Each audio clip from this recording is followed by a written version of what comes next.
भाभी जरा मेरा टिफिन दे दो, कॉलेज के लिए लेट हो रही हूँ। ये ले बेटी तेरा टिफिन। तभी रमन भी वहां आ जाता है। माँ, तुम अकेले ही सारा काम क्यों कर रही हो? प्रतिज्ञा कहाँ है? तुम्हें उसकी फिटनेस का तो पता है ना, बैकयार्ड में एक्सरसाइज कर रही है। फिटनेस और एक्सरसाइज वगैरह ठीक है, लेकिन उसे घर के काम में तुम्हारी मदद भी तो करनी चाहिए।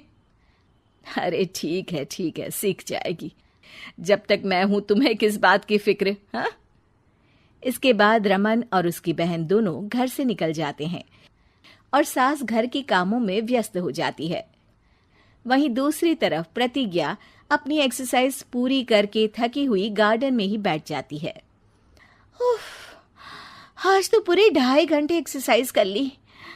Now I am tired. थोड़ी देर आराम करके फिर शाम को योगा करूंगी। प्रतिज्ञा अपने कमरे में जाकर सो जाती है। सुबह से शाम हो जाती है।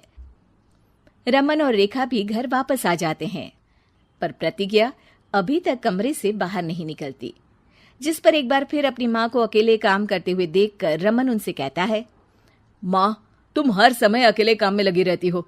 आखिर प्रतिज्ञा पूरा दिन करती क्या है? बेटा, वो थक कर आराम कर रही है, आ जाएगी। तुम हाथ मुंह धोकर डिनर करने आ जाओ। रमन बिना कुछ बोले वहां से चला जाता है। थोड़ी देर बाद वो सब डिनर करने बैठते हैं। तभी प्रतिज्ञा भी वहां आ जाती है और डिनर में बने खाने को देखकर बोलती है, मम्मी ये क्या, सब कुछ तला भुना बनाया है। ऐसा खाना आप सब और मेरी हेल्थ के लिए कितना खराब है। प्रतिज्ञा, तुम खुद कभी माँ की मदद करती नहीं और ऊपर से खाने में नुक्स निकाल रही हो। अरे बहू, हम सबकी हेल्थ के बारे में ही तो सोच रही है।